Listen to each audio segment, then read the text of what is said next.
Working got all day. irrigation, man. What you wearing now? The last 6 hours. The last 6 hours I was working. I thought I'd be on the job 2 or 3. It turned out to be 6. It's all right though. He's paying me hourly. There you go. Yeah, man. Yeah, I mean, I'll probably what I did today probably 450, 500. Where, Something like dog? that. What's that? Where? You're doing irrigation work. Yeah. Customer of mine. Where? Sorry. What? I know what. Joe, English, please. I don't know what you. I don't know. You're grunting like you're in a tribe. Word. What? What do you? What? What happened to Don't you let- at the lesbian wedding? Yeah. Only speaking tongues. It didn't come out well. That's what she said. Only speaking tongues. That's good. Yeah. Yeah.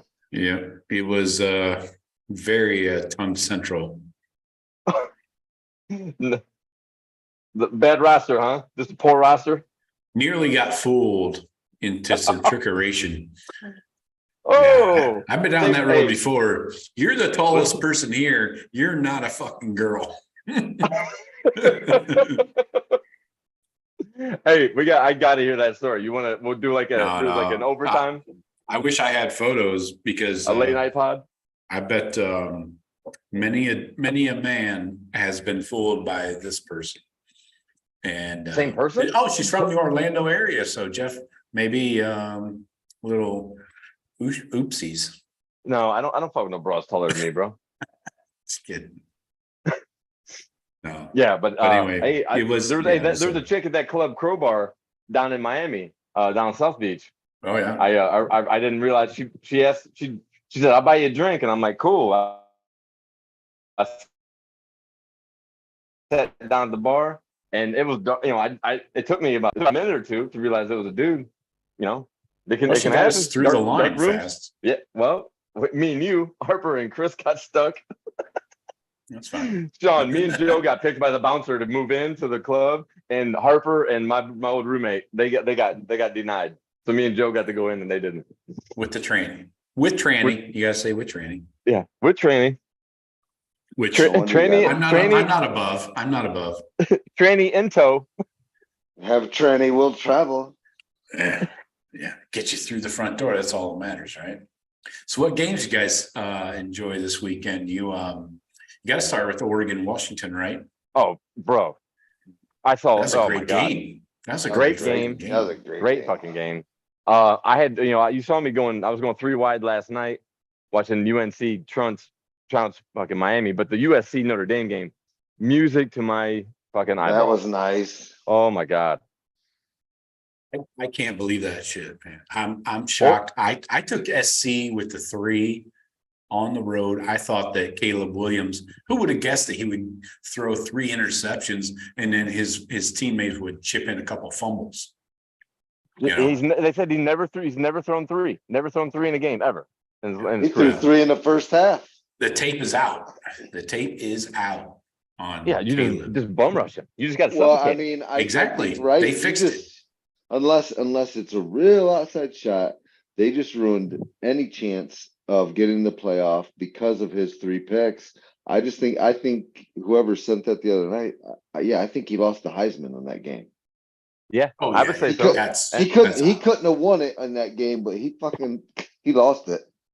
And I think and Penix took the lead with his game. Yeah, for sure. Better, I think Penix took not great, but yeah.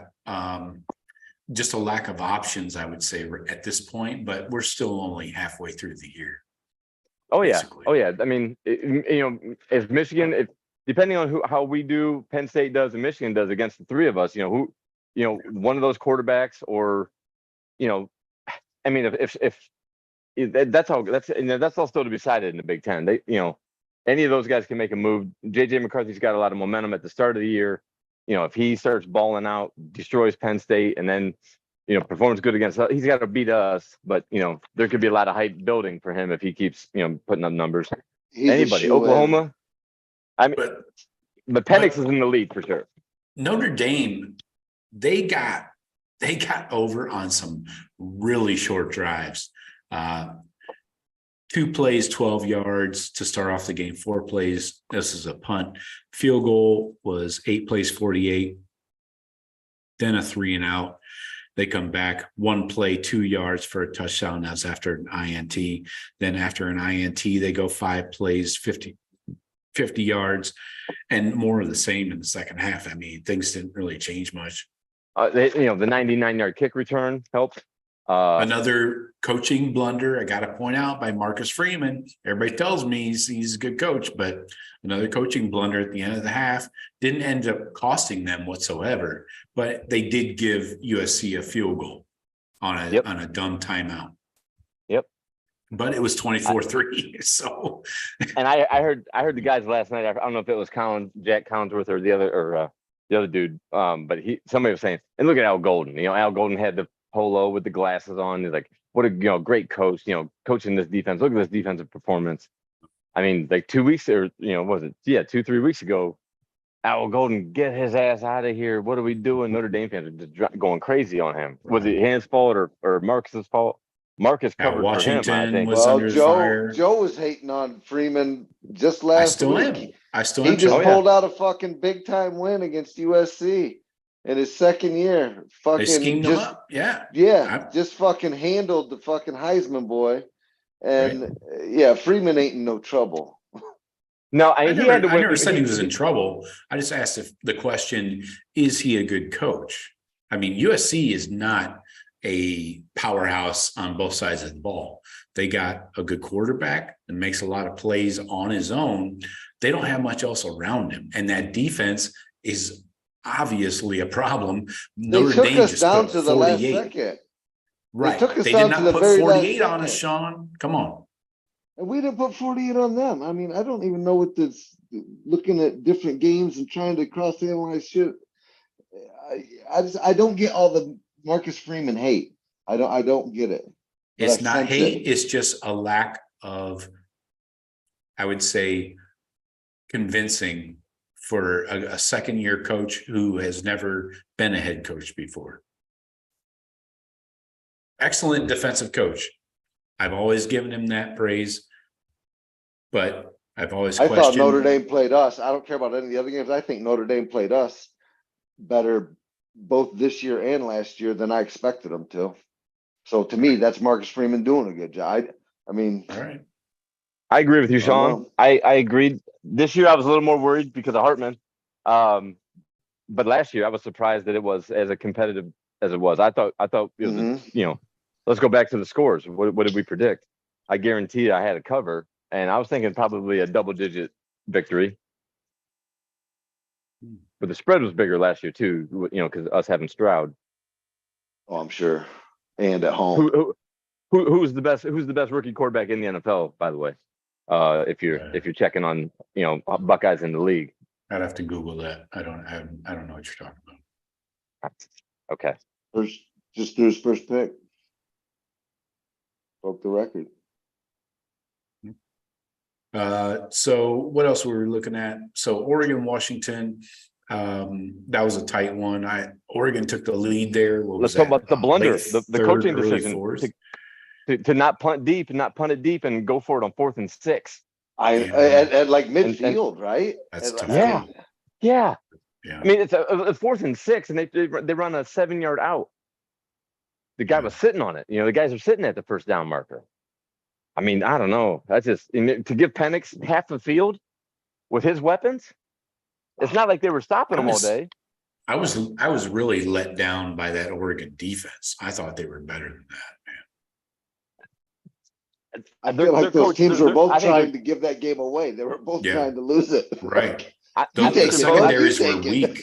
Yeah, the leads were weak. Yeah, that's one thing. I mean, I think they're coached up well. I don't think Lanning has he doesn't have the horses he did in Georgia. I think he's got good schemes. I think he's just a good coach. I think he's a real good coach. I love their offense, their running game. Those running backs run fucking hard, man. Yeah. He's pretty much taken the Georgia prototype. He's running the same deal. I love Irving. That running back, that guy, I wish we had a running back that ran like that. We don't have that. We don't have a running back healthy. Well, I think when they're healthy, we have running backs that can do all kinds of things. Yeah. Before we get into that, let's shelf that for a sec. We also got let's start Indiana. the show. What are we doing? Well, we already did. We're rolling. Michigan rolls through Indiana as expected. No big surprise there. Indiana scores the first touchdown. I always get my hopes up. I see that ticker come across. I'm like, all right, come on, Indiana, give them hell. Yeah. And then the double pass, But when it's on a trick play, you're like, oh fuck. This isn't real. Well, I wasn't watching. I didn't see how they scored. I just thought, okay, Indiana handling business. Is it like a swing pass to the left, and then dude popped up and hit the guy on a corner route? Yeah, but that's when you know it's not real. But Michigan runs a lot of those fake plays that work. They execute them, but they run a lot, but they also get beat by them. TCU in the fucking semifinal last year. Right. They'll give up as many of those trick plays as they can pull out of their ass. Yeah. It'll catch up with them. Yeah. We'll see how that defense holds up, but Arkansas made it a little close at the end there. Alabama didn't score in the fourth quarter. That was interesting to me. I watched the tail end of that. I saw Arkansas score. KJ Jefferson led them down on a couple of drives. I thought they were gonna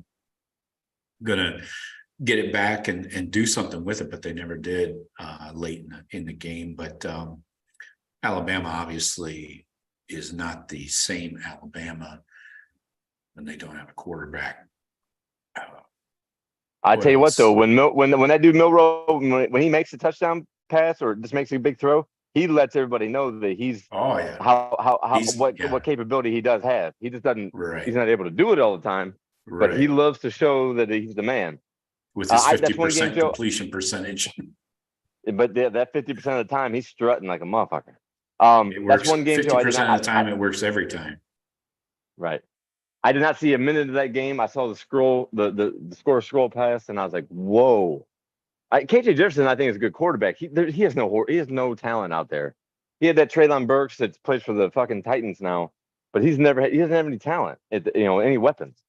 I like their coach. I like their quarterback, but Arkansas just, they're mid. They're fucking Minnesota. Yeah, they're not ranked for a reason. They're 2-5. I mean, they put a little scare into Alabama, kind of, sort of. Again, that's Alabama. They played a great game. That's a home game for Alabama. That's what's kind of like surprising to me is you guys are only putting up 24 at home, and this is a close ball game suddenly in the end of mid to late fourth. Yeah. But Saban's he bitches about that home crowd. He's done that for years. The lack of involvement, lack of just flat out being there early day for non big games at night. Well, the Buckeyes have that problem with noon games too. I mean, he's just pointing out the obvious. Yeah, we won't next week though. I can't believe we're playing Penn State at noon, but.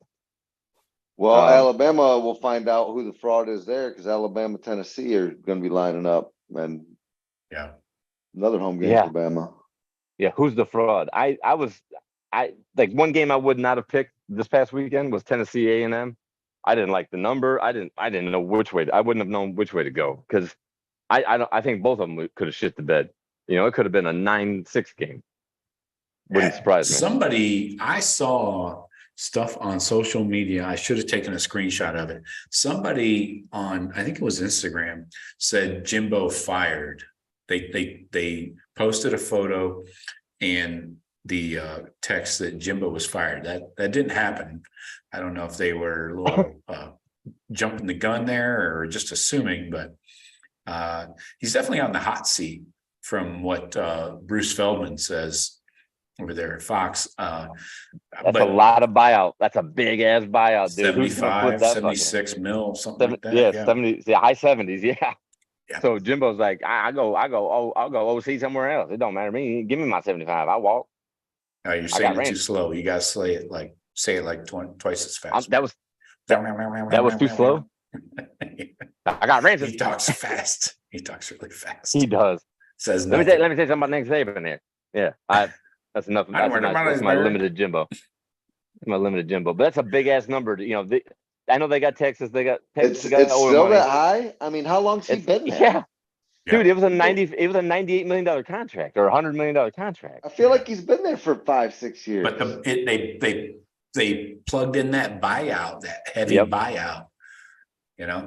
Whoever his agent is, I need that guy. That guy needs to represent me. He's gotten that motherfucker like 6-7 races in the last 20 years.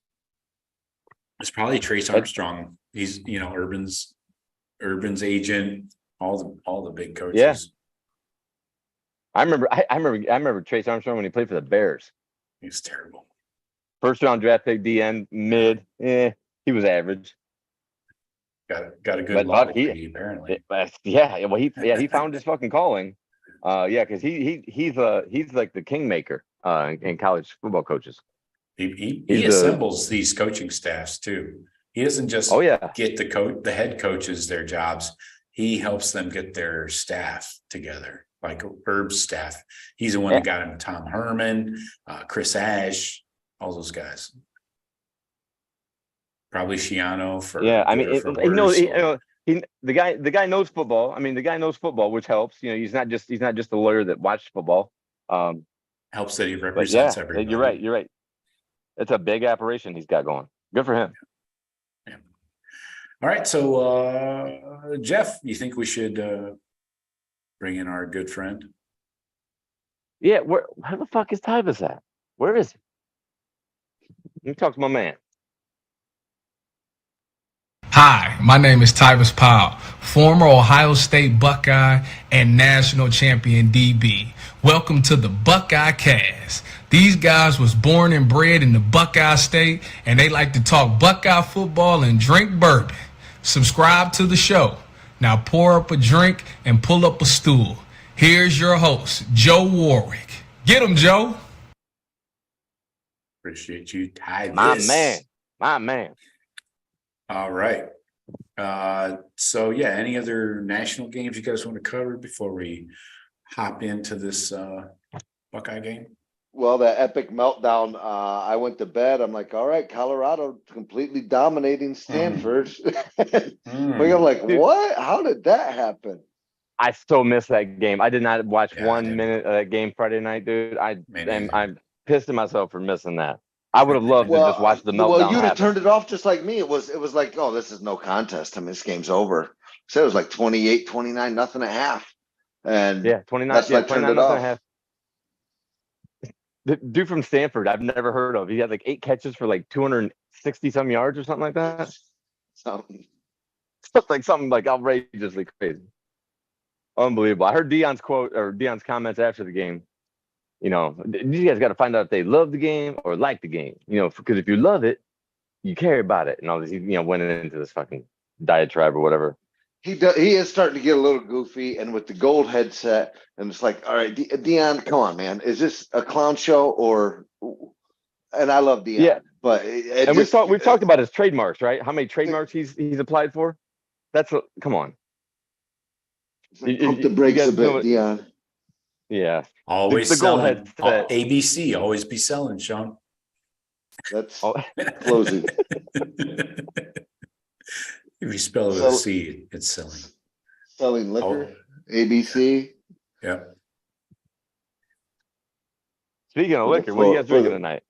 For the Florida homies. I got a shot of Buffalo. A little Buffalo? I tell you what, man, the work I put in today, I poured me 3 fingers of EH Taylor tonight. Wow. That's a really deep pour. Well, yeah, it's a heavy go. I made enough. I can buy about 6 of them after today's work. All right. Cool. Yeah. Nice, cool night here in Orlando. Probably high 60s, 68, 69. Nice. Got a little fire going in the back. Nice. This is it. This is why you live in Florida, folks. Everybody out there, we're you guys are getting ready to look at Death Winter. I'm looking at we're fucking me and Joe are prime time right now, from here to February. Yeah, I won't get into it. Anyway, interesting scene around the beach today. Any other games? Penn State rolls through UMass, basically setting up their practice before the Buckeye game. The SEC model. I mean, the SEC model. Yeah, well, I applaud them. Much, yeah. I don't know why we don't do it before the Michigan game. We shouldn't be going to Maryland a week before we go to Michigan. But anyways, that's like we did last year, or the year before. We had Maryland, a trip to Maryland right before the Michigan game. And who said Penn State wasn't going to cover? I heard people saying, "Oh, take the under." The spread was like 42 or 44, maybe 41, 42. It was low 40s, yeah. But I bettors on just listening to sports radio. These guys like take the under. I'm like, take the under. James Franklin will cover. That dude, he knows the spread always. He's well aware. And isn't UMass like widely regarded as the worst team in D1? Yeah, Possibly. UConn, UMass. I think they got one win on the year. Yeah, but I think that was against Austin Peay or something like that. New Mexico State. Thank you very much. Oh. Yeah. So they're a doormat, Shawn. You're right. They are cakewalk central. Yes. Yeah, we're going to dig into Penn State shortly. Folks, we are taking your calls tonight. If anybody wants to pop in, I'll keep an eye on the phone lines. The phone number and all the IDs and passcodes are scrolling above my head. They're also down below the video in the description, but we thought we'd get warmed up with some discussion about some of the national games that affect us. And what else? Oh, t-shirt giveaway. Before I forget, the winner of the t-shirt giveaway for the Purdue game is Johnny C. Johnny C, come on down. He had 37-13 for a total of 50. The winning total was 48. Johnny C was closest. Wow. We had a 45 down there. We had a 42, and we had a 51. So Johnny, I had a 45, 38-7. Oh, good job. That was close. But Johnny C, I got your email address. He and I talk back and forth. So Johnny C, I will send you instructions on how to get your free t-shirt, and we'll get her done. Don't forget, folks, you got the Daily Blitz coming 7 days a week. Tomorrow is offensive PFF grades and stats, and then Tuesday's defense. Wednesday, we'll have highlights from the Ryan Day press conference, and hopefully we get some injury updates. I wish the people working the beat that are actually in the room asking the questions of Ryan Day would ask about some injuries one time. Just one time, ask about an injury, because they've kind of dropped the ball there, in my opinion. Well, they probably gave up, because he's like, well, it's day to day, it's a lower part of your fucking extremity. Yeah. Sometimes he does give you like, this guy's going to be out a while. This guy's not. He'll give you at least generalities, not necessarily, don't fucking touch his big toe. He's not going to say that, but just ask. It doesn't hurt to ask, right? You're not going to get fired or something. Anyways. Yeah, see what you can read from the answers. You're not going to get the exact answer, the right direct answer, but if you don't ask the question, so you're not even trying. No, you got to try to decipher what he's saying. So for all you people on the Buckeye beat that are listening, I encourage. Anyways, we'll have player interviews from Wednesday night, and then of course the Buckeye Rush Hour Monday, Wednesday, Friday live at 4:30. So let's get into some Purdue instant reaction. Let's do grades first, Shawn. Let's start with you. We'll go offense first, and then we'll rotate back around with the defense. Shawn, you got a grade for the Buckeye offense in this game? I would actually give the offense in this game a B, just a B. It should be a B plus, but it pissed me off for one flagrant reason that I don't quite understand. I think McCord was efficient. Marv was Marv. Dallin Hayden did a yeoman's work coming in there with the banged up running back room. But I don't understand. I don't get the whole Devin Brown thing unless we're planning on doing that this week against Penn State and we need to get some game time reps in it. I didn't love it. The touchback, fumbling it into the end zone. I didn't know. I don't know what's going on there. Is it maybe it's because we don't have any running backs and like, you know what, fuck it. Let's just practice this. Maybe that was part of it. Like, hey, you know what? We're going to give Devin Brown 8 carries, to take the load off some of the running backs. I don't know what the reason was. I didn't hear Ryan Day's after conference. But to me, that was a bit excessive. Outside of that, I thought they were efficient and did good. And I know they were killing it on third down, which, probably their best third down performance of the year, I'm guessing. Definitely in the first half, yeah. First half, I think they're 6 of 7, 7 of 8. I got that right here. And that weather looked like shit for part of that game. I mean, once you get a see of how that rain was blowing, I mean, that rain was almost going sideways. That's just shitty. That's nobody likes to be in that. And that came in the second quarter, yeah. Whether you're going with the wind or against it, it's not fun. It was nasty weather, nasty conditions for sure. Right.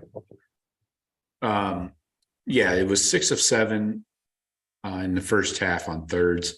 We didn't have to go for a fourth down at all.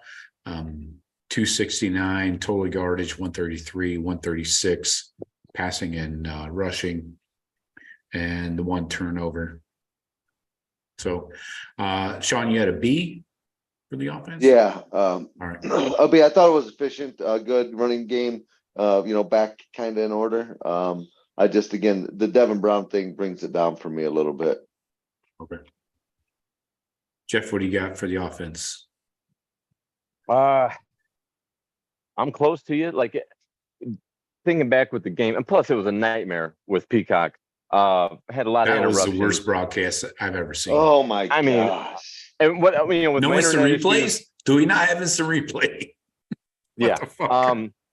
But it seemed like I was almost surprised. Like I thought the third down conversions is the first thing I noticed, Shawn. Our defense getting off the field, our offense staying on the field. Really nice to see. But I knew Purdue's defense wasn't much. So I mean, I expected it. I like the running game.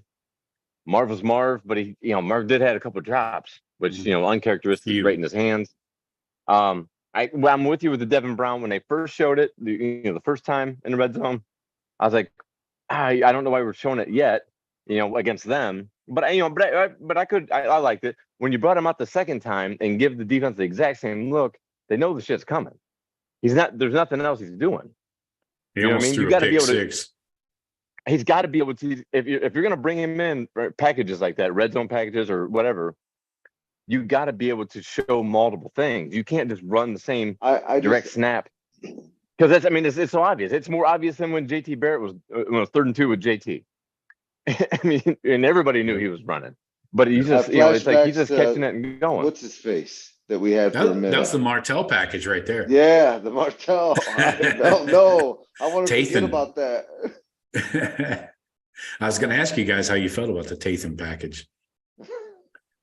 At least Devin will put his face mask into some dude's chest. He just has to make sure he hangs onto the ball. I do appreciate having yes, exactly, and I think that's probably the main thing that did him in the competition for the job was ball security. Yep. But McCord showed some cracks yesterday too, which even when the game's in hand, read, yeah. Even when the game's in hand, you can't just be giving the ball away. He was shitty, a little wet, whatever. you got to just be smarter and protect it. There's no excuse for fumbling the ball. So what was your grade, Jeff, for the offense? I'll go if Shawn says B. I say probably maybe B plus, like I don't know, like an 87. I'm going A-. I think the O-line really got their shit together, especially in the running game. I ran through the grades, pass blocking and run blocking today. I was getting ready for tomorrow's daily blitz with our PFF grades, and everybody did well.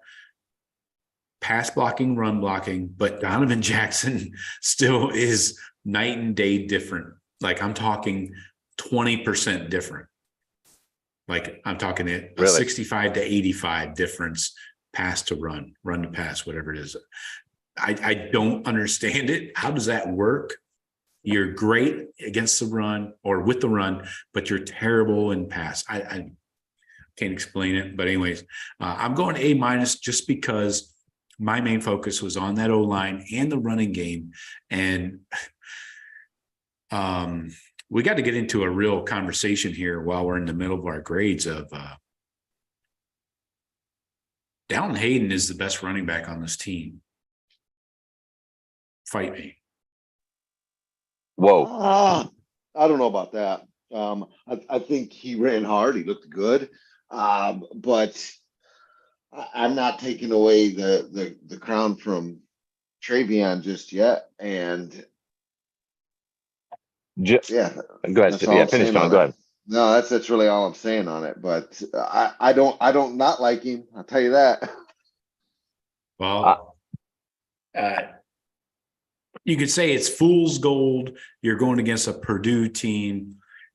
Maybe it's not apples to apples as a comparison to Hayden and Trey's, gameplay thus far. But Dallin, I don't know. You can factor in the O-line play as part of the improvements, or they ran more counters and stuff like that. So maybe the play calling affects. I mean, it all goes into the soup, right? It's all mixed together.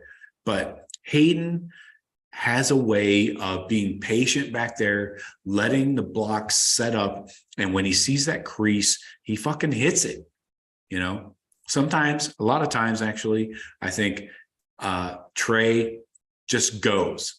He doesn't have that patience, and he definitely doesn't have the vision. He doesn't have the vision. He doesn't have that vision, right? Like Dallin Hayden has that vision. He's like, okay, he knows his track. This is my track. This is where the crease is going to open. And at least yesterday, it worked out well. He hit the holes and he made something happen. He had, what do you have? I was just looking at shit. He had 2 carries of over 15 yards on the day. That's more than we've had basically all season. So I love Chip. I love Mayan. I don't know what's going on with Mayan, if it's conditioning or injury still that kept him out of fall camp for a while. But I'm telling you, I think Dallin, burn the red shirt. Fuck it. Who cares?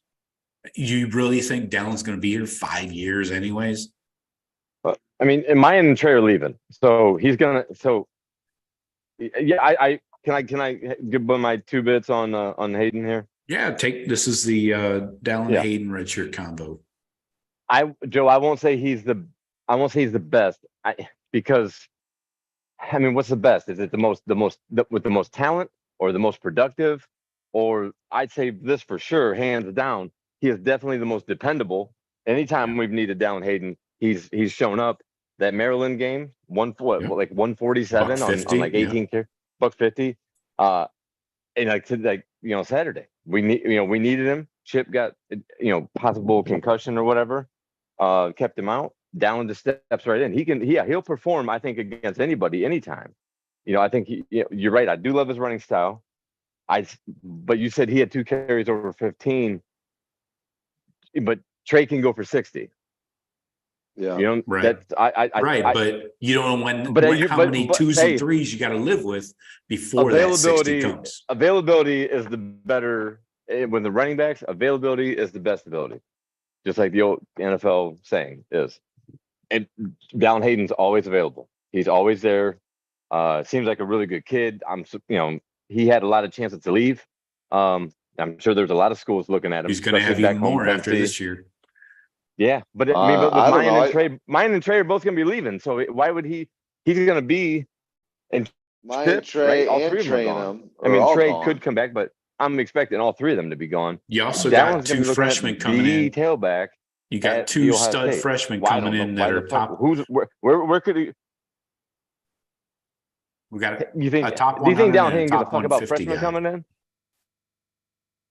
Oh yeah. We got studs coming in, sure. So you're going to get But you recruited think over. Dallin Is my Hayden? point. It doesn't I matter can't who it imagine is. him being concerned about.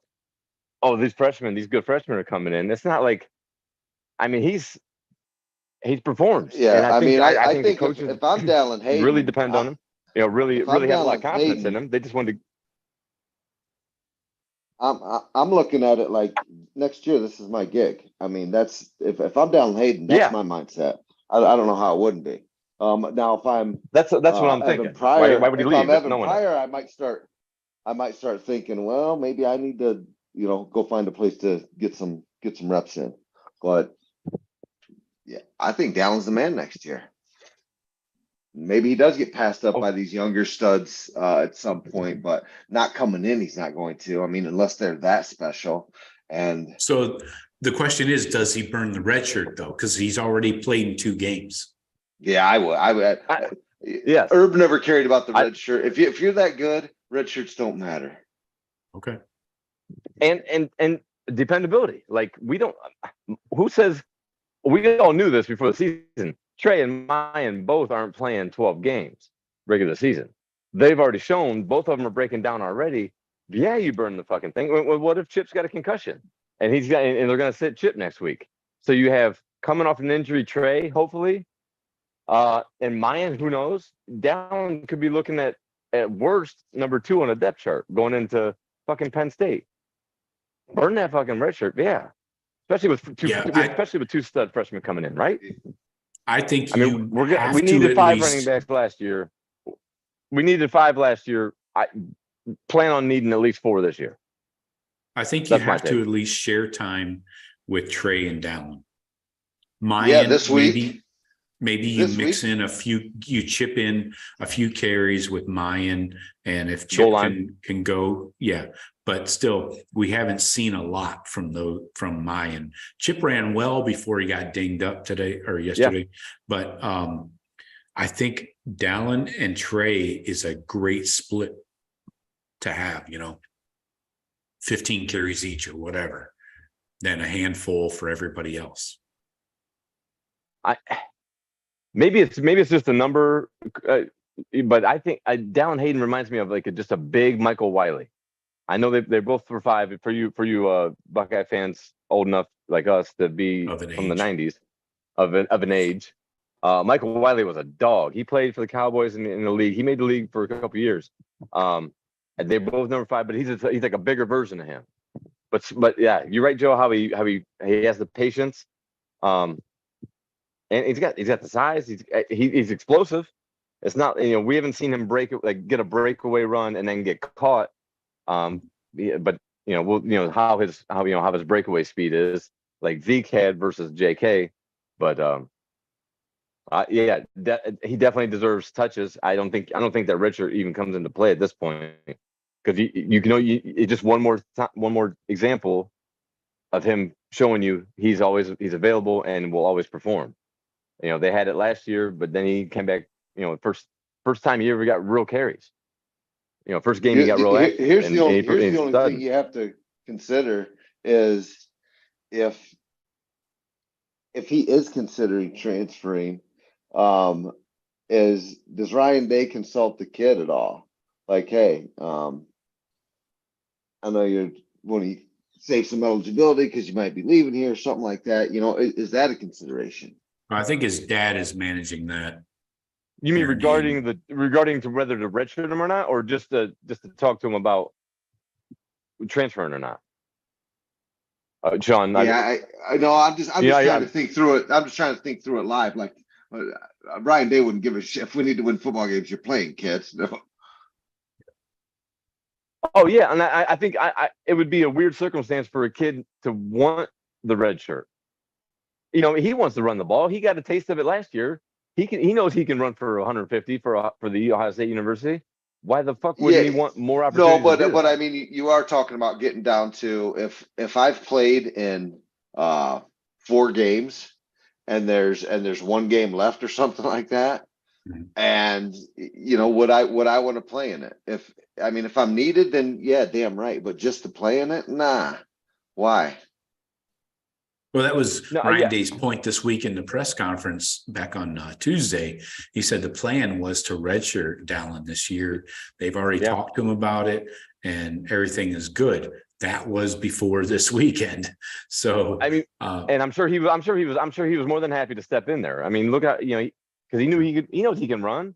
I don't think at this, especially this early in the season when we're already down 3 running backs. Second quarter of a game. 6 games in or 7 games in, I don't see why I can't imagine his mindset of not wanting, like, God damn it, coach, now I got to go in. All right, I'll go in. Fuck, I blew a year. I don't think that at all. I think he's just been waiting his time. He was probably cool with redshirting to have that year, but if they say, hey, we need you featured back against Purdue, he's probably like, hell yeah, about fucking time. Give me that rock. Any running back has that mindset. So give me we're the all goddamn on ball. board with burn the red shirt this year. Absolutely necessary, right? Absolutely. Okay. All right. So let's we do our can't grades count on our here 1 on and 2. We can't defense. count on 1 and 2 and 3 things. Yeah. Shawn, let's go back to you for your grade on the defense in this 41-7 victory. I'm gonna go ahead and give my defense A. Good game. Hit the number like I thought. Came out, gave up a couple decent runs, and then just clamped it down. I feel like we've done that at a few games. Like, we'll give up some stuff right out of the gates, and then I don't know if we figure it out or get rid of the nerves or get that first hit behind you, and then we seem to clamp it down. The D line, our boys finally got in there, causing some havoc. We made it tough on that card all day. They couldn't convert a 3rd down, and yeah, what can I say? Just a good game on our part. I give most of those props though to the D line. D line brought it. Right. Very good. Jeff, what do you got for the defense? What grade? Solid 95%. Solid day. Third downs was huge. I mean, that was noticeable. I'm like, we're gonna get off the field this time, and we did more times than not. Way better than I'm just guessing. I haven't looked at I didn't look at the stats, but I'm guessing our 3rd down defense was probably the best all season, best at any game. 3 of 17 on 3rds, I'll take 3. I will but take 2 3 of 3 on 4th. You're dealing with those 4ths were inside of 2 yards, right? I don't remember. Honestly, I don't remember more than 1 of the 4th downs. But I mean, there was pressure, there was sacks. Seeing JT and Jack meet at the quarterback and being so excited for each other. That's like, I saw that and I'm like, that's what the fuck. That's what we were all hoping and what we were all expecting. When we signed those 2 guys. I mean, DBs. I just Ransom should not be. If we can keep him out of coverage, I think we'll be fine. He just worries me. Yeah. But yeah, I all around, I'd say the linebackers played the worst. If you're looking DBs, linebackers, D line, Cody Simon, he's earning playing time. I know he got dinged a little bit. Hopefully, there's no lingering stuff there. Simon. But CJ Hicks didn't see him until mop up duty. Yeah. Really, right? Because Cody Simon is he's coming in showing out. Well, yeah, but I mean, he's coming in when they benched Steele. Steele fucked up a few times, got benched, and Cody actually, I believe, had more snaps I would say so. I think so. And I saw him out there a lot. But he's performing. So he's putting better tape than Steele is right now.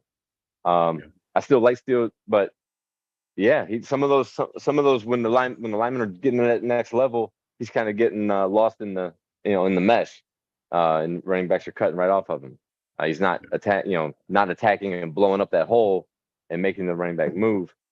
He's kind of getting lost in the shuffle there. Okay. But yeah, So you got 95, 90, solid 95. I'm going A Third down, minus. sacks, pressures. Yeah. Yeah. The only reason I'm going A minus is because of the run defense, giving up some big plays to that mother-loving Maccabee. The walk-on. The walk-on. The first order of business was getting him a scholarship, right? Oh yeah, I saw the story. Couldn't miss it. Right. So just got to do better against the run. I'm fine with the bend but don't break defense. It actually reminds me of when Fickle was the DC, under Herb and stuff. It's basically what we did. We would give up some long drives, but then buckle down inside the red zone. And fortunately, their kicker was a secret weapon we didn't plan on. That poor bastard. They should have just pulled somebody out of the stands, for Christ's sake. That dude would have been fine with that. I think that guy would have been fine with that because he kept looking. He was wildly uncomfortable. Yeah. So Shawn, let's talk MVPs here. Shawn, what do you got on the offense for your MVP? MVP, I'll go ahead and give it to Dallin Hayden. Sure. Just because we needed him. We didn't have anybody else, and everyone's going down there, and he stepped in. And like you said, he in his head, a week ago, he was redshirting, and now we might have to put this team on his back here for a couple weeks. We'll see. So hats off to Dallin Hayden. Yeah, I figured one of us would choose that. Jeff, what do you got for your offensive MVP? I would have said I probably would have went with Hayden for stepping up. With Chip getting knocked out, and being able to just step in and perform. But McCord would have been my second choice. But the ball security, I don't know. Can I give it to? Can I give it to the O-line as a whole? I'll give it to free country. Fuck it. I'll give it to all five of them. Yeah. But I did see Fryer get beat by the younger Karlaftis. Didn't even know there was one until yesterday. Right. But they didn't let us forget about it. But I give it to the O-line for establishing themselves. They looked better overall. Simmons looked better overall. Had a stupid ass penalty again, of course, probably leading the nation. That's his par for the course, man. That's his obligatory one. But luckily they weren't taking away touchdowns or third down conversions. Not this week. Not this week. Stay tuned for more of that. But yeah, the O-line, they were able to kind of, they're imposing their will against Purdue. That's not really the term you should use against Purdue, but we were running the ball effectively. We were, in the pass game, McCord wasn't pressured a lot, wasn't running for his life. So yeah, the O-line. I think they finally found some run plays like the counters and stuff that these guys can execute comfortably. Whereas, and still obviously the stretch into the boundary is a staple too. That's a must-have, no matter how unsuccessful it might be. But you got to be able to execute that if you're going to play at Ohio State, apparently. I'm going to go. This was a tough call. I was leaning. I got to give the big man some love. He doesn't get much love on this show, but Cade Stover, Farmer Gronk, yeah. Getting it done. He's another weapon. You can't mention our weapons. He made that snatch in the end zone of a throw that was behind him for a touchdown. That was a great move. So Farmer Gronk is my MVP. always needs improvement on the blocking, especially in the perimeter. He still is lacking there. But It's not. It's anyway. nobody has a good blocking tight end that can also be a weapon in the pass game. It's today's football. You know what I mean? Like I think he's on par with most of the other, weapon tight ends. They Right. they can they can catch the ball down the field. He's as good as any of the rest of them. But yeah, you're right. I mean, you can't mention our weapons without saying, oh, and don't fucking forget about Farmer Gronk. And it that looks name's like that name will Brock that name will Bowers move. is It'll catch on. injured. So quickly, Kate Stover could be one of the best tight ends in the country here if Bowers is out permanently. So let's go back to defense on Shawn, your defensive MVP, one guy. I've been banging on him all year. Jack Sawyer, 1.5 sacks. I'm gonna give it to my boy Jack. Showed out, had a good game. TFLs, yeah. Good call. All right, gotcha. He had a sack and a half. Mm-hmm.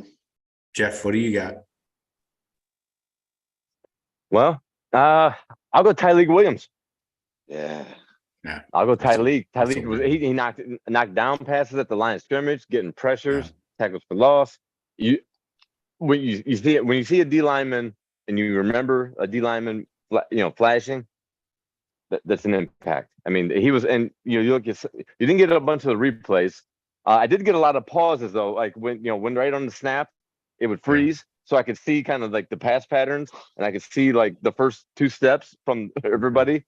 So, and he there's a couple of times he just like fucking manhandled the guard and just whipped it right past him. Just like it's a fucking dummy in practice. Like the thing you practice your swim move on. You big dummy. Yeah. I mean, the D line, you're right, Okay. overall played great, but Tyleek, I'll give it Tyleek. Yeah. All right. I'm going with my guy. I've been pumping his tires since 2021. Cody Simon. This guy, people forget. Yeah. People have very short-term memories, like a gerbil or something. I don't know. But he played 2021 with a torn labrum in his shoulder. He played that entire season starting at linebacker. That's before Tommy Eichenberg could play.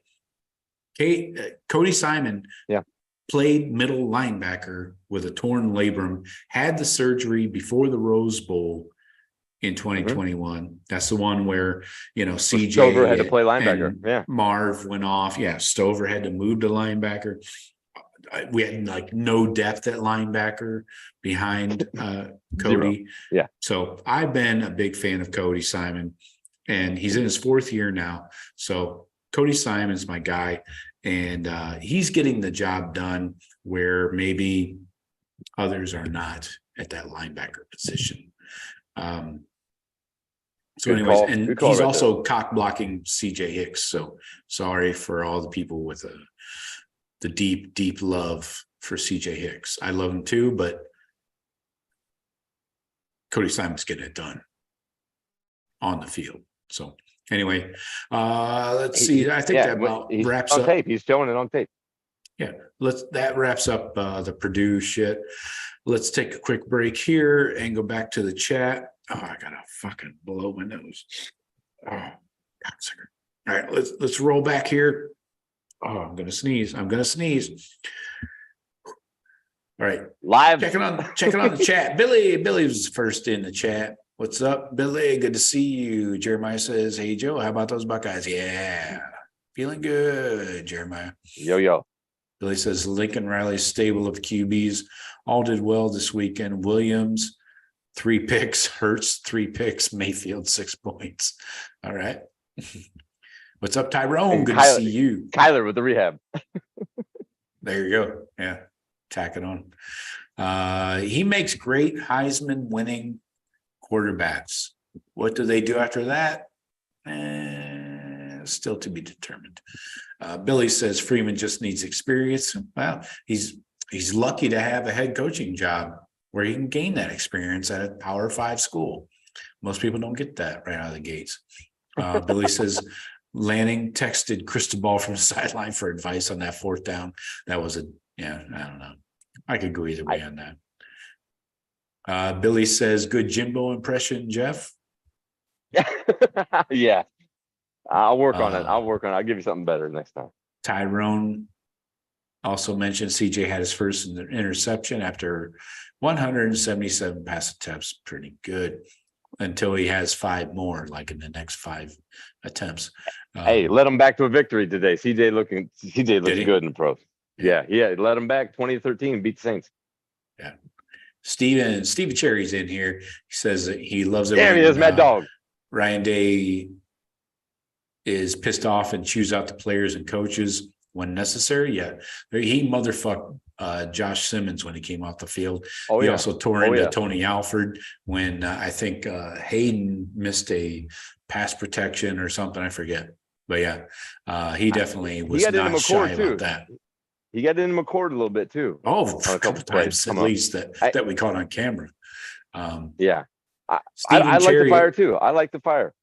Stephen Cherry's already jumping ahead of us.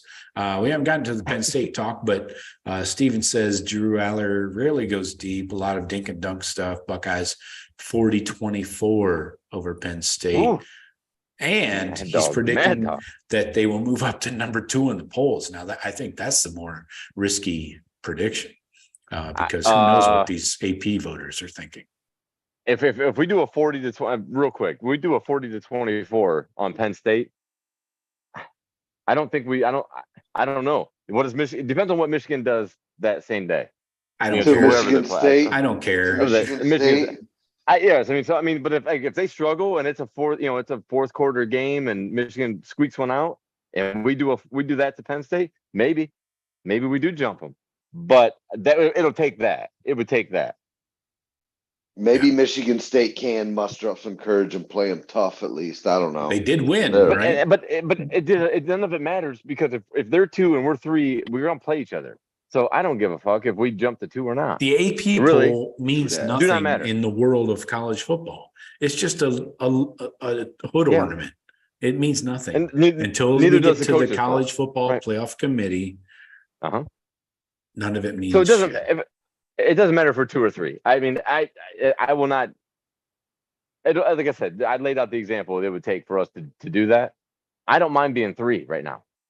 Keep us at 3. Keep Michigan at 2. Keep Georgia 1. If everybody keeps winning, it's all gonna get fucking settled in the end. You know what I mean? All right. It's all gonna get settled. Everybody plays. Let me finish up the chat here while we're taking a little break, and we'll come back to our setup for the Penn State game. Billy says, I think Penn State has the lowest explosive play rate in all of FBS. All right. Jeremiah, Purdue don't get the job done. That's right, Jeremiah. Billy says Purdue. There you go. We're all doing different versions of Purdue. Steven agrees that Peacock broadcast was nasty work. Those announcers might have been the worst announcers. Oh, by the way, quick question. Go ahead. Go, Shawn. I was there watching that game with my son, and I see Purdue and the world's biggest drum. That's been the same fucking drum for 30 years. I guarantee someone's built a bigger drum than that. Yeah. We just haven't got it on tape yet. And nobody else is claiming it. They're going to hold on to it. It's like it's an unclaimed belt. The stadium is specially built to house that drum. You can't take it on the road. That's Peacock broadcast. Those announcers, the dude, the Notre Dame former player, Kyle Rudolph, whining, pissing and moaning about showing the replay of that. Sorry, and that Siciliano dude, he's terrible. I remember when he was doing like talk radio with his ears. Jesus, that guy's bad. Well, he got that whole cast. Red zone ended. So I want to see some replays of what happened. They're going to follow some guy all the way over to the bench and through the crowd or whatever. I'm like, can I see what just happened? Exactly. The replays were a big challenge, and they had like 2 cameras in the entire stadium. Yeah. Did you guys get a lot of? Was it freezing a lot? Like loading? No. You get mine did. I was watching kind of. I was catching up, so I got home late. So I was catching up, so I was watching on the DVR. So maybe that was the case, but man. Oh, if you really want to throw something through a window, try watching the replay today, where it's a commercial every 5 minutes. I'm not exaggerating. I'm talking, you have to sit through these commercials. It's not like you can skip through them like YouTube. Oh, really? That's right. Yes, it was you're horrible, froze. dude. Froze on them. Yep. I was like, okay, that's enough. I'll go back to know, YouTube. I'll watch the 30-minute version. It's our one game a year. We got through it. Michigan had to do a Peacock game. Bad. I'm sure Penn State has to do one. They had to do two. I'm pretty sure Michigan did two. I don't know if I could sit through a second one. Have you seen their schedule? But so I mean, it's the last time we got to deal with that bullshit. I'm sure the NBC regular cable broadcast is going to be phenomenal. Yeah. The Notre Dame game, there's no issues. So imagine we got through it. We all got through it. We won big. It wasn't, I probably missed 5 or 6 plays because it would, freeze and then skip. But overall, I mean, thank God it was Purdue and we did our business. Yeah, we're through it. We're done with it. If we're going to take the money, we're going to take the cable money, the TV money. We got to deal with it. Go ahead, Shawn. The user experience on that was terrible. I think they're going to have to figure it out. I mean, I'm not sticking on. I mean, I bought the little Peacock subscription. I'm not hanging on to it though. Yeah. No way. And they're going to have to get a lot better. They're going to have to get a lot better, or they're not going to be able to hang on to this broadcast. I mean, my advice to everybody listening to this show is go ahead and cancel. If you got the Peacock on Saturday, cancel it now. So you're not getting fucked next month, because don't forget. You won't have to watch that shit ever again. Yeah, I would do it now. That's my advice. Cancel it unless you like watching The Office, which I'm keeping it. I've always had it for like a couple of years now. But anyways, moving back to the chat before we get started on Penn State. Jeremiah says, Steven says Hayden is RB1. He's in my boat.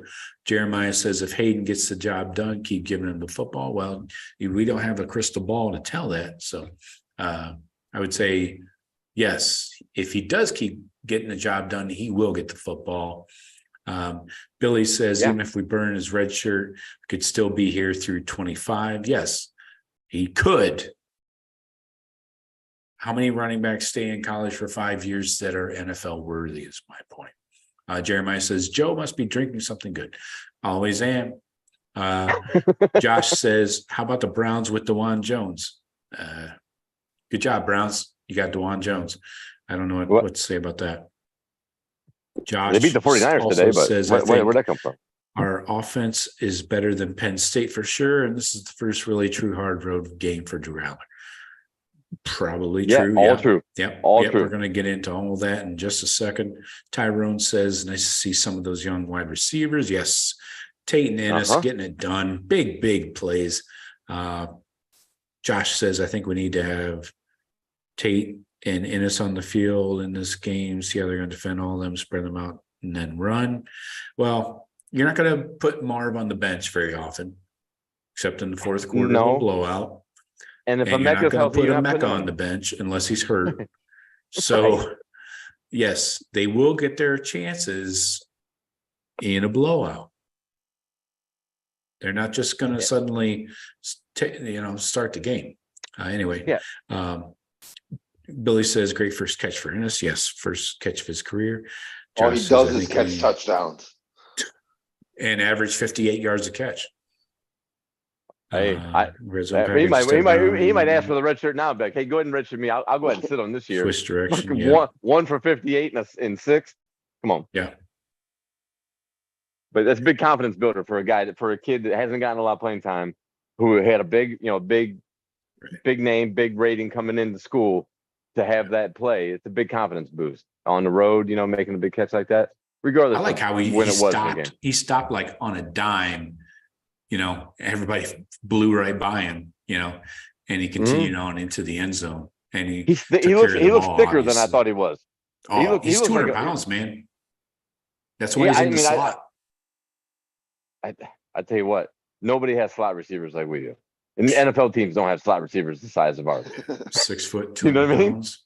And side note, nobody was screaming for Marv to get on the field as a freshman when we had Olave and Garrett Wilson fucking destroying people. Just saying. Right. We're loaded, folks. They're gonna come. We're gonna get 2 years out of all of them. You know what I mean? But we have studs in front of them.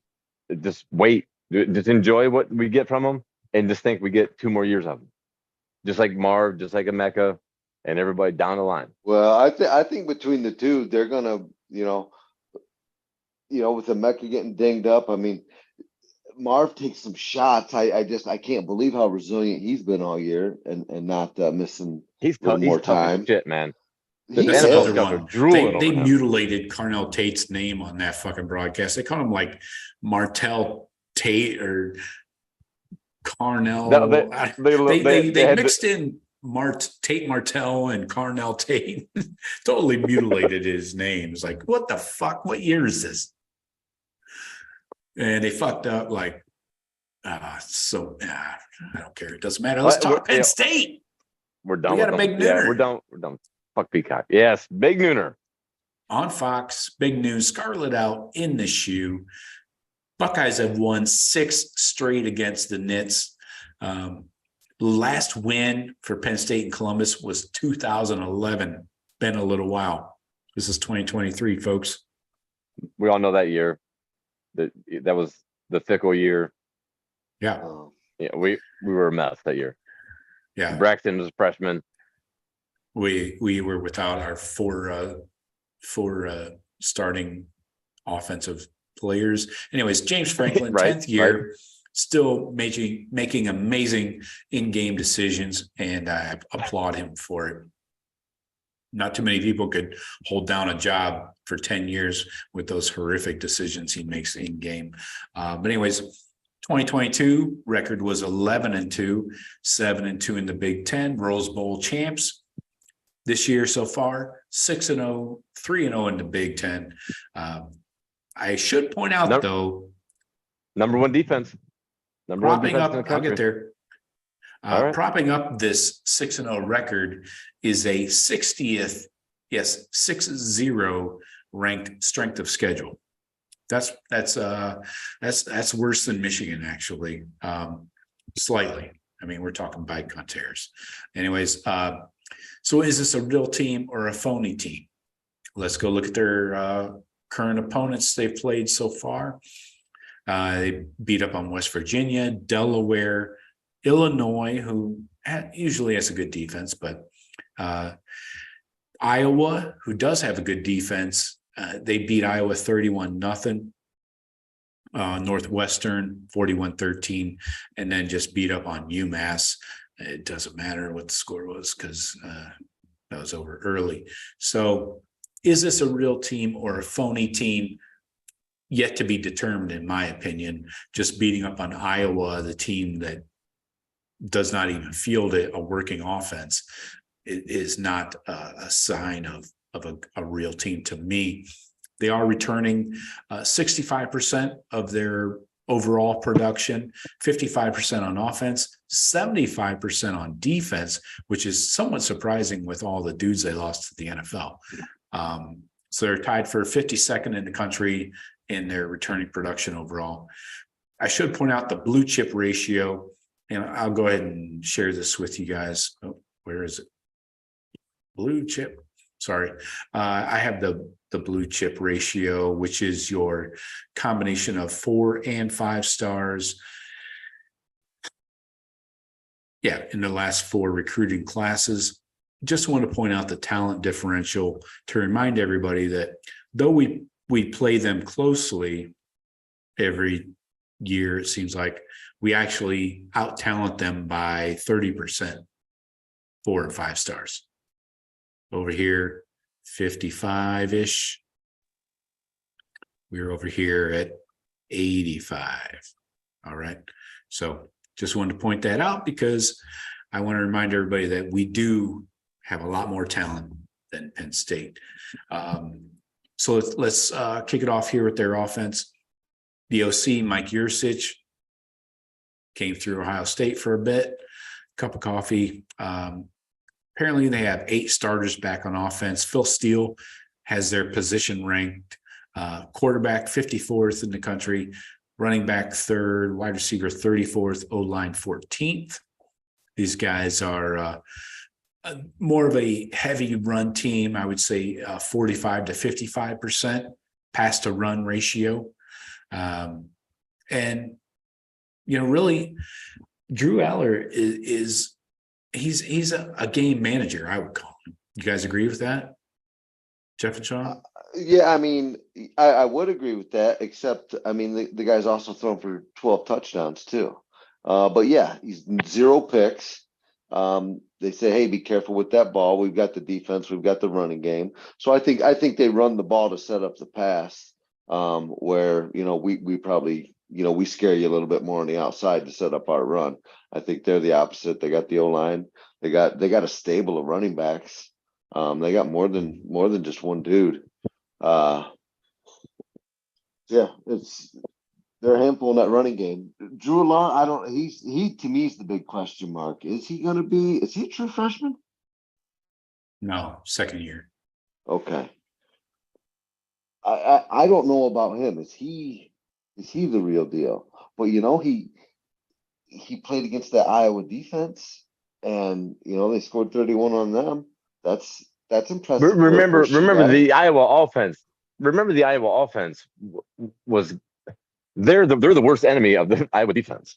Well, of course. You know what I mean? When your defense is, facing 70, 80 snaps because your offense is going 3 and out and turning the ball over, it wears you out. You know what I mean? Yeah, we should actually do a little deep dive on the Iowa game here. So total yards for Iowa in that game, they put up 76 yards total offense. Oh my goodness. And had 4 Right. turnovers, all fumbles. Yeah, so your defense is like, what? Fuck, man, we're out there already. I can't even finish my cup of Gatorade. One for It's 9 on 3rd downs. Probably put them in some tight spots too. I'm sure all those weren't, Yeah. when they were about to go into score.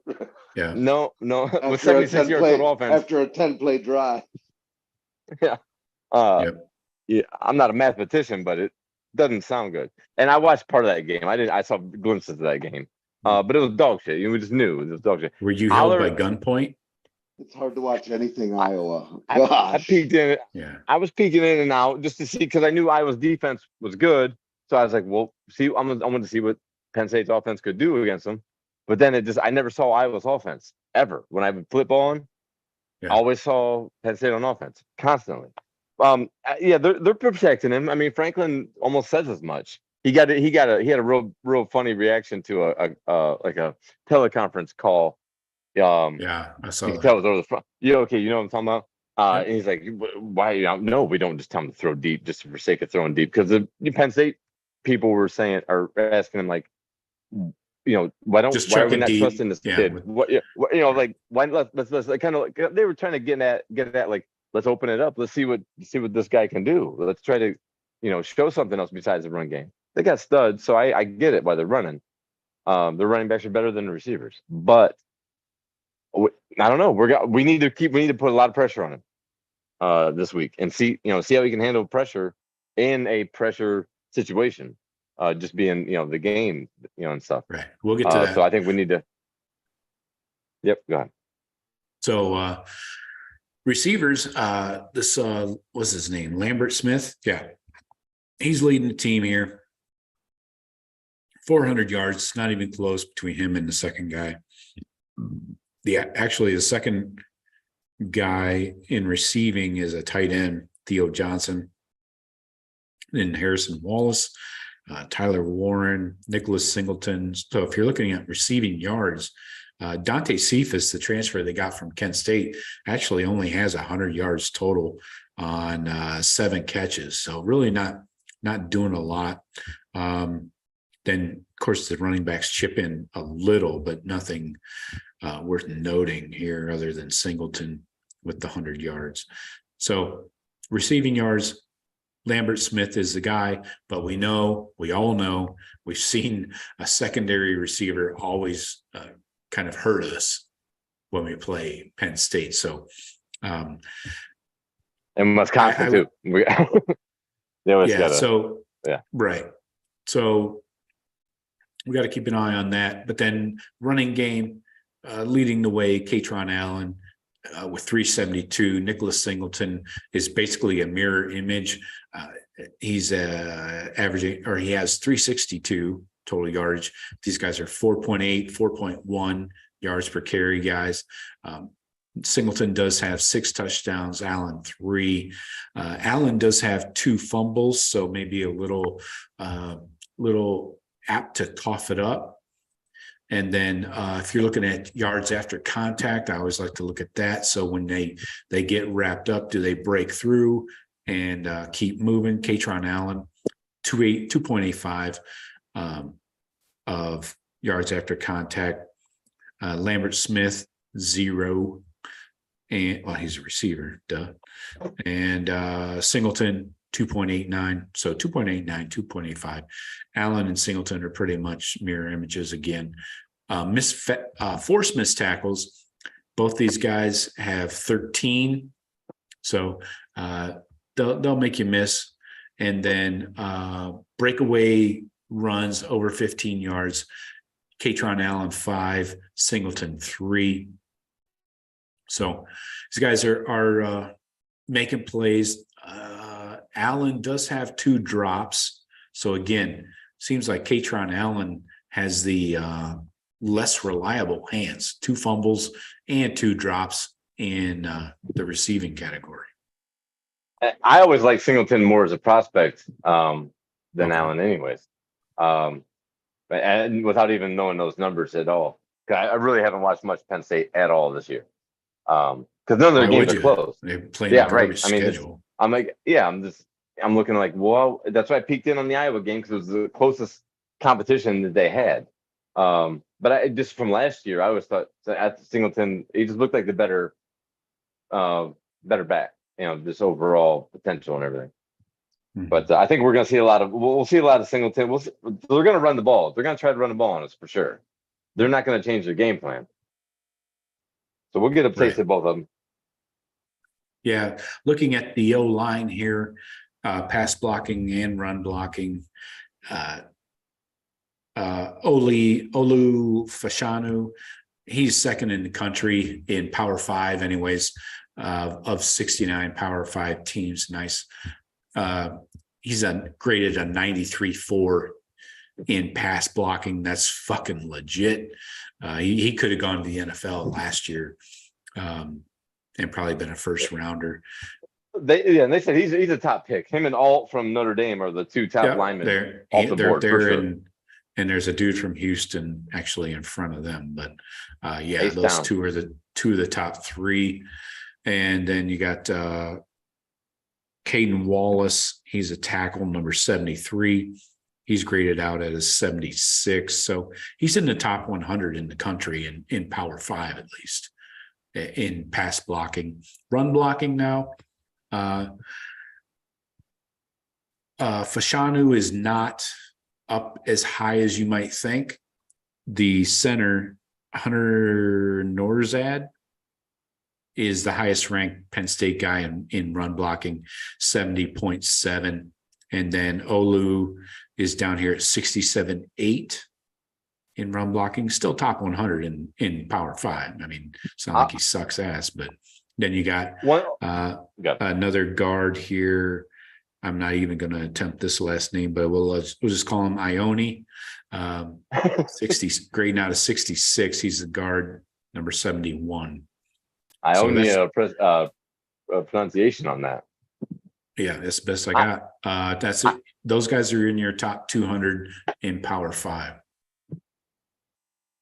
I'll say this though, if you're center, I think the center having that high of a grade is to me, just my look, that's a really good indication of the lack of talent that you're facing, that you're going against, across the ball from you. So, I think that I think I would like to see those grades of the center and that guard at the end of the year after they play legitimate teams, with legitimate D linemen. I just can't imagine their center having that high a grade. And nobody knows, nobody's mentioned him. He came out of nowhere. And he's a fucking All-American. their tackle, and I'm not mentioning it. I'm not trying to say any of their names. The tackle, he's a pro prospect. You're right, Joe. Yeah. He would have been a first-round pick last year. He's legit, probably top 10. His first or second lineman off the board. But I like Mike Hall and Tyreek Williams, taking on that test of their guards and their center would be all American. It sounds like. Yeah, you're going to have Jack and JT, probably Caden Curry working on the tackle out there. But as far as national rankings here, yards per pass attempt, Penn State is down in the bottom half of the country. They're only getting 6.8 yards per pass attempt. That's 87th in the country. And then points per game, they're in the top 10. They're putting up over 40. They're number 7. As far as rushing yards per game, they're not killing it. I mean, they're doing well. They're 34th in the country at 181.8, but still, there's a ton of schools ahead of them. And then passing yards per game, again, down here in the bottom half at 73rd with 223 per game throwing the ball. Third down conversion percentage. This is one I always like to look at. They do well there at 47%. That's 23rd in the country. So just to give you an idea of how this team stacks up. Also, QB sacks allowed, their top 10, 0.8 sacks they allow on their quarterback per game. Well, yeah, the center is an All-American, I guess. And their left tackle is a top 10 pick. It's going to be on us to bring pressure. I think we need to bring pressure, match up at least 5, if they got 5 blocking, send 5, and trust our one-on-ones with someone, and make Drew Aller make some plays.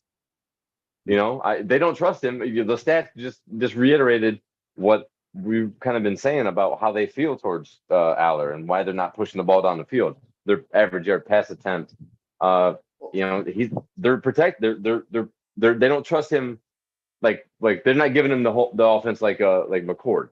We've put our McCord in hands, the whole offense in his hands. So it's on us. We got to bring pressure. We got to make that dude, keep him uncomfortable. Right.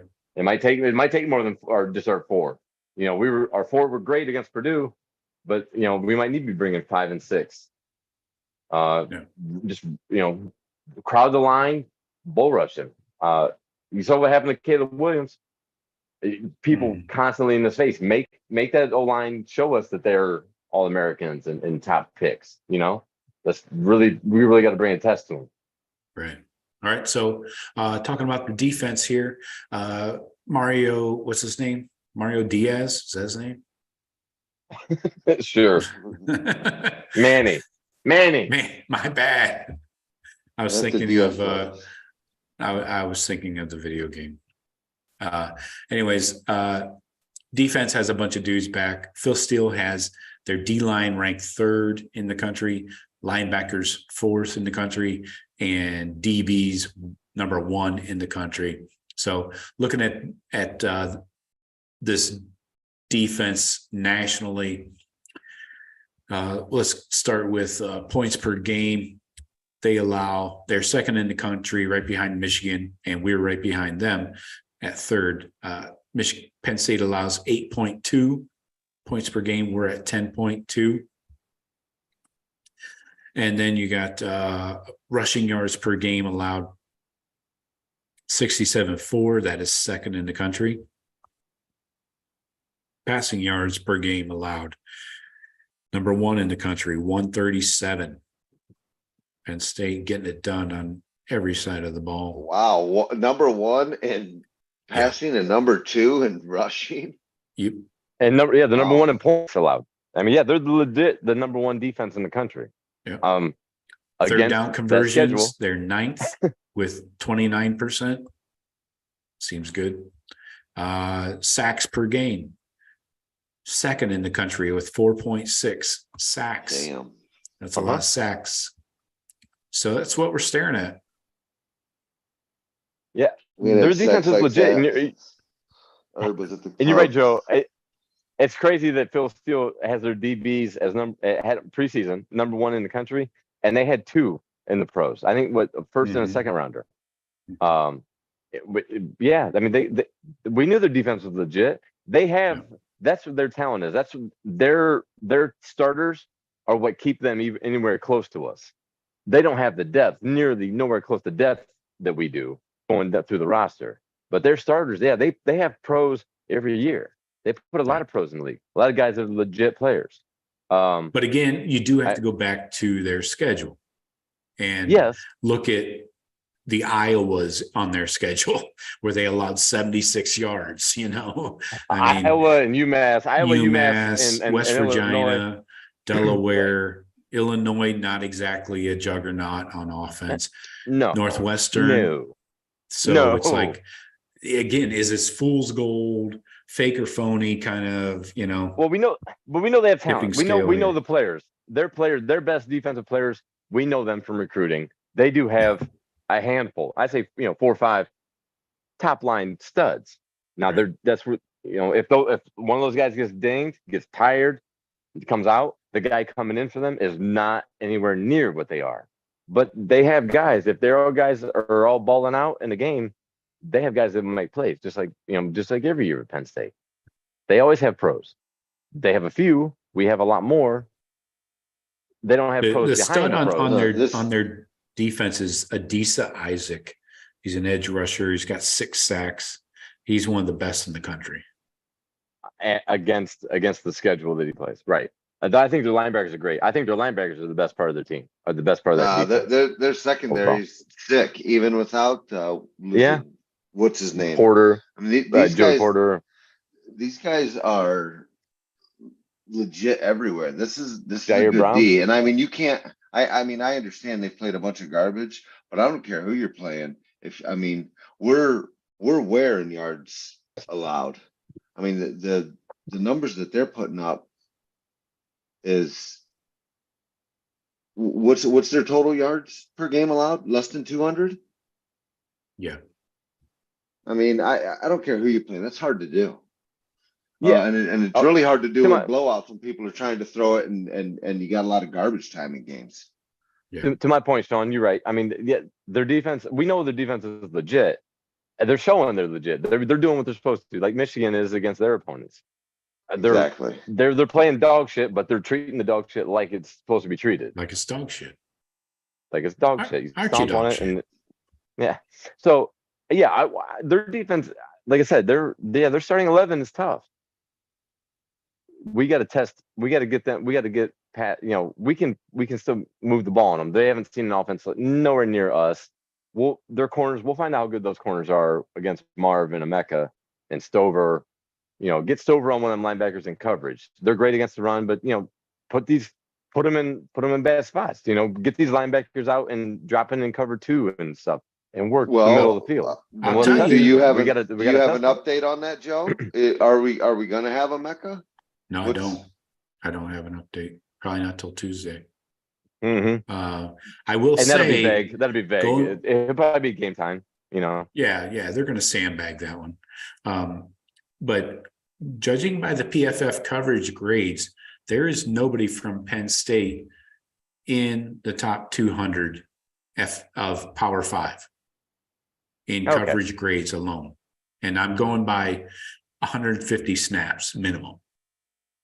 Okay, I could drop it down to like 100. Let's see what happens there. I got a safety, Dominic DeLuca, with only 84 pass coverage snaps. He grades out an 89. But then you got Johnny Dixon with 133 snaps and Cam Miller with 107. Then way down here, you got Daquan Hardy with an 82. Kevin Winston Jr., he's a safety with 100. So maybe they're just rotating a lot of dudes, but these guys do grade out well. I'm talking worst dude is 74 or 73.9. Yeah. Yeah. But they're only playing 100 snaps a game at the most. Sure. I mean, but those games are over. They got dudes. Exactly. Yeah. But I like our dudes better. I mean, I feel more confident about. I mean, yeah, I like the matchup. You know what I mean? You know what I mean? I think I don't think we're they gonna faced a Marv, a Mecca, or a Fleming at one at a time or all together with this schedule. No, I don't think any team they played had anybody close to any of those three. And Stover, and then whatever we get out of our running game. You know, And we're gonna Tate and Ennis. and Tate and this if That's right. you know if Dayton Ennis is somebody going to be twists in the an ankle. game. We know that. Xavier Johnson makes plays. Xavier Johnson makes plays when he's on the field. He's not Yeah. most explosive, It's but he's not as he's not a established on this show only. X-Man is a weapon. We established that like 2 years ago. whenever we need him, we running the ball. He ran the ball good. He always falling forward as a tailback. That's right. Which you run the ball, you got to be falling forward. He can take the first hit and still be going forward. Obviously he's not a 30 carry a game guy or 20 carry a game guy, but he's always. And that's Xavier and his freshman. All right. The guys that start. Yeah. All right. So let's get into our score predictions here. I think we laid it out. Buckeyes favored by 4.5 at home, over under 48. So it looks like they want to. This is going to be a tight little bit of a nut cruncher. Let me check and see if I have any weather update on next weekend in Columbus. It's always way too early to look at the weather 6 days away because it always changes.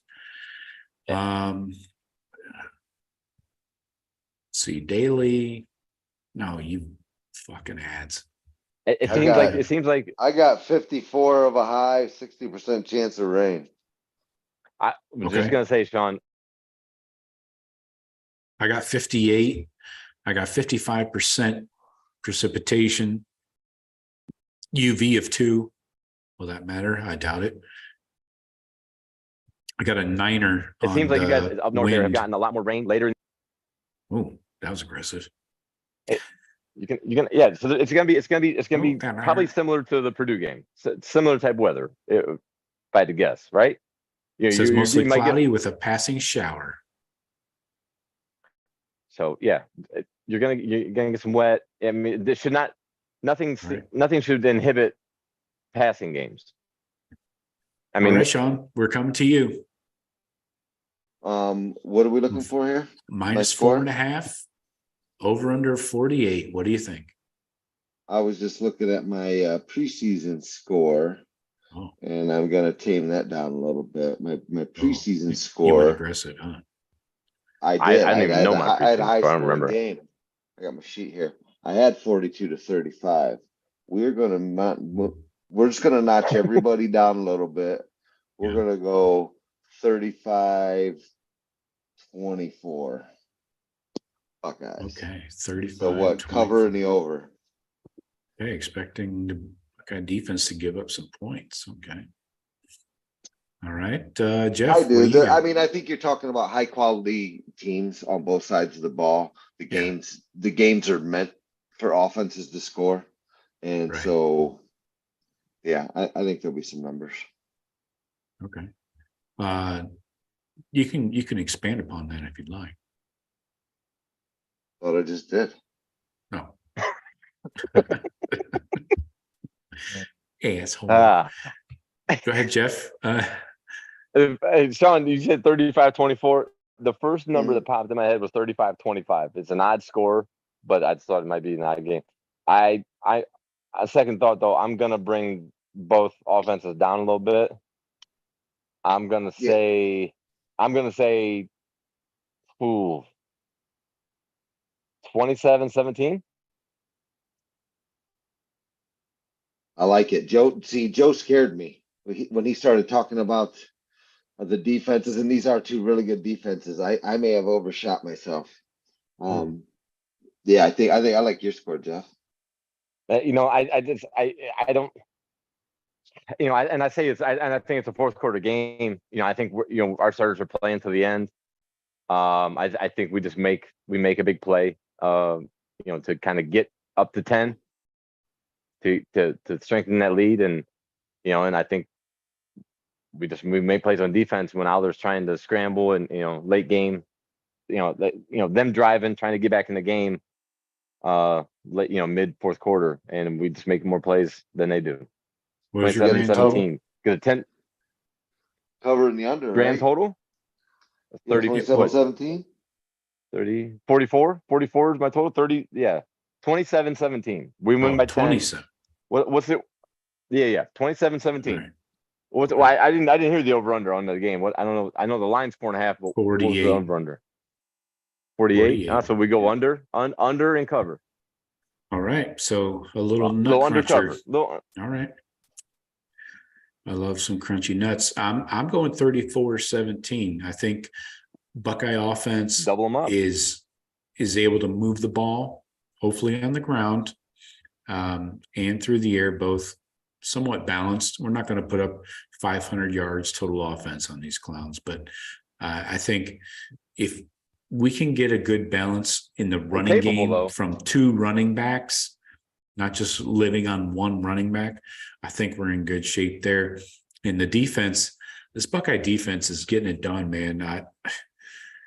Again, what was their average? It's like under 10 points. It's like 9.5 or something we're averaging per game. Yeah, I don't see a true first-year starting quarterback who is only throwing the ball. They're calling pass plays 45% of the time, and we can stop the run. I think 17 is actually a high water mark for Penn State's offense against this defense. They haven't faced this, If we show up, you're right. I think we are very capable of holding them to 17. We're capable of blowing it wide open, causing turnovers, getting that quarterback really rattled. I mean, it could be one of those old games in the early 2000s where we just their quarterback, we get some picks, we get some turnovers, we make big plays with our receivers. I remember Malcolm Jenkins making plays, and then the bomb to fucking Teddy Ginn. It could be one of those games too. You're right, Joe. 17 is about where I think they can score because they can run the ball. The running backs are good. Right. They got the tight. They work their tight ends. Like if you look at their passing yards, or passing touchdowns, 8 of their passing touchdowns have been to tight ends. So it's going to be huge on who's ever responsible for that, whether it's going to be a linebacker or safety or slot or whoever. But they work those guys down in the red zone big time. Right. They don't get big time yardage, but yes, they do get those deep red zone touchdowns. All right. So let's talk microscope, Shawn. Let's lead it off with the offense for you. Offense for me. Let's go with Dallin Hayden. He's the only guy that I'm sure is available on Saturday. Okay. Yeah. So he's RB1 right now, right? As far as I know, until someone else puts some pads on. I guess Trey was close, right? He was out there, made the trip, stretched and all that, and we didn't use him. So I do expect Trey to go, but let's see if Dallin Hayden can put two nice efforts back to back. We're gonna need a strong running game, and these guys are. This talk about not facing anybody. We have, I think Notre Dame's, fairly legit. Maryland's, well, not as good as I thought they were, losing the way they just did, but we're more battle tested than Notre Dame in that regard. But I don't know where I was going with that, but all right. Jeff, what do you got on offense for your microscope? It's easy. I guess we all say that the O-line needs to play the best. We need our line to go ball out. I mean, they need to have their best game because that's where it's all going to be. The running game is going to feed off of what the O-line can do against that defense. So we can't just. I'm not going to just say O-line's always. I'm always watching the O-line because they're the shakiest part of the offense. I say Emeka. Oh wow! They're gonna beat the shit out of Marv, just like Notre Dame did. They're gonna hold him, grab him, bracket him, everything outside of assault. Emeka coming back. I think I think it was a precaution thing, like how Ryan Day said, if it was a big game against a big time opponent, Trey would have went last week, they said. Mhm. So there should be no reason Trey's not back this week.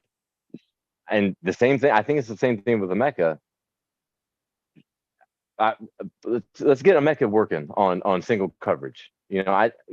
Show me Emeka, and I was, Stover would have been my second pick. They're gonna try to eliminate Marv as much as they can. We have studs everywhere else. Let's let someone else shine. Let Emeka have a breakout game against Penn State, like a breakout. Holy shit, they got two guys that are Heisman candidates. Okay. I'm going Kyle. I think this is an easy one, honestly. The game kind of rests on his shoulders. Yeah, you can say the running game is important, and we need running backs, and receivers that are going to get the job done. But I think people are forgetting, or at least sleeping on Kyle's ability and what he's done so far. Yeah, it might not be flashy, super, all-time great plays. He's not a ball placement specialist like a CJ Stroud, but he's in the top 20 in the country in Power 5 in yards, passing grades, TDs. He's top 25. Yeah, he is number 25. Did you say ball placement specialist? That's right. Yeah, I know. He's not accurate. That was the nicest way to say some shit like that. Okay. So that's what CJ called himself last year. He called himself a ball placement specialist.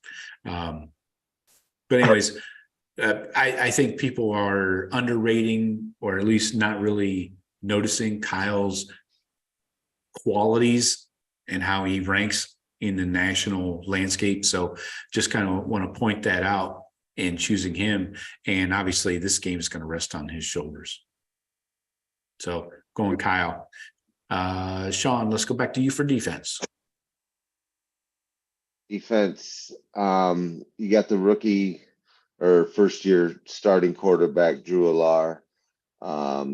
This kid, I think he can run a little bit too. He's got like 36 or something carries on the year. I think if we can disrupt this guy, then everything falls apart for them. And then we're, dealing with what you're talking about, holding these guys to 10 or 17 points. If you can get to that quarterback and rattle him. So I'm going to flop from Jack. You had a nice week. So did JT. I'm going to go back to my boy JT, to me Luo,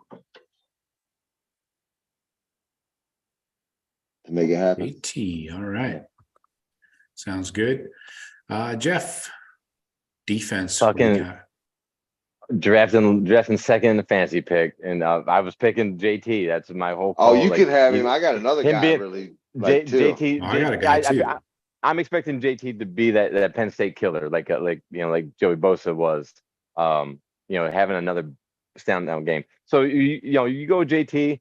I'm gonna go with Tommy Eichenberg. Yeah, our linebackers. I mean, they're gonna run the ball. Eichenberg's got a. They're coming off a bad game against Maryland. Everybody self-admitted, they didn't play up to the standard. He seems to be healthy. He doesn't seem to be hampered by anything. No broken thumbs. Tommy Eichenberg, I want to see 15 tackles. And he's gonna have his hands full.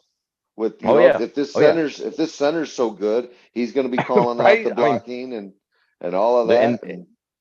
And those guys are gonna run downhill on you. So yeah, Tommy Eichenberg, he's the key to our defense. We're way better with him on the field. I don't want to hear anybody ever talk about, well, Eichenberg, he's too slow. Get Hicks and Simon out there. No, Eichenberg needs to be out there, but he needs to play to his standard. He play that All-American level. He has the ability. He shows it. This is the biggest test. Shine bright. Yep. All right, I like that one. You had Emeka for your offense, right? Mm-hmm. Yeah. Okay, hopefully he's back. I had a couple options here, but I think I'm going to go with my big man, down in the middle who is having an amazing year. Tyreek, you got to go with big 9-1, rubbing his belly, licking his lips. Let the big every man time he eat. makes Right. a play. Big man is bringing the juice versus the run and the pass. Tyreek is going to disrupt this game. There's nothing worse for a quarterback or a run game when you got somebody clogging up the middle and in the backfield. Yeah, sitting in the backfield all day, pushing that center right back into the quarterback's lap or running back. So, and it makes JT come, because JT is going to be coming off the edge, but a lot of times the quarterback can just step up and deliver. There's no escape hatch. But if you got Tyreek with the push and Hall and passing downs, Mike Hall is still a dominant pass rusher. Yeah. He's not as much on the run, but you're right. I mean, get him scrambling right to left, and JT and Jack will start. They'll probably they might have flashier stats, you know what I mean, and maybe more of the splash plays, but it might be caused by Tyreek causing that penetration up the middle. Right. You're right. So huge disruption coming up the middle. That's what she said. So yeah, looks like the chat got a little crazy. We had a Penn State guy pop in here, but yeah, let's hear it. He kept it real. I can't. I'm not going back and repeating 100 messages. So kept it up all night. Relatively. Hey, they should talk. They got the #1 defense in the country. Oh, he's not talking shit. He's just relatively mundane. You feel confident though. Fine. I mean, no defense travels. So defense does travel. And it's just a good back and forth in the chat, I would call it. Healthy. That's fine. Yeah. That's what we want, right? I mean, little healthy banter. Yeah. All right. I'm sure one of our guys got out of hand on him though. Yeah. Yeah. But appreciate everybody joining us tonight. Lively show, good coverage, back and forth, in and out. Hopefully we got you ready for the Penn State game. I'm sure we're going to get some injury updates this week, throughout the week. So keep it locked in here. We'll be talking about it. We get your daily blitz every morning. And I bet that Friday live show, the rush hour, is going to be very lively. So maybe we can get Jeff and Shawn to pop in, or at least one of them, and get you fired up for basically a Saturday morning game. That's what it seems like. So. Yeah, Jeff, Shawn, appreciate you. Joe, just real quick, just a little travel plans. I'm going to be coming over to see you on Sunday, so we can talk in person about the game. Looking forward to that, brother. Yeah. Well, a little heads up. We got our last game Saturday at 2:00. So, yeah, I won't be. What's the outlook on Brother Rice? How they looking this year? Real quick, Shawn. 5 seconds. Not good. Give us a breakdown. Not good. Not good. All right. Yeah, that's it. Is there a 0 involved? I don't get it. Silence means yes. And good night, folks. All right. Anyways, folks, we appreciate everybody joining us. We'll talk to you throughout the week, and keep it locked to here. Make sure you like the video. Oh, we got over 100 viewers tonight. Very nice. Only 14 likes though. Hey, on your way out the door, please hit that like button. I greatly appreciate it. And we'll talk to you guys tomorrow. Talk to you later. Go Bucks. Go Bucks. Cheers.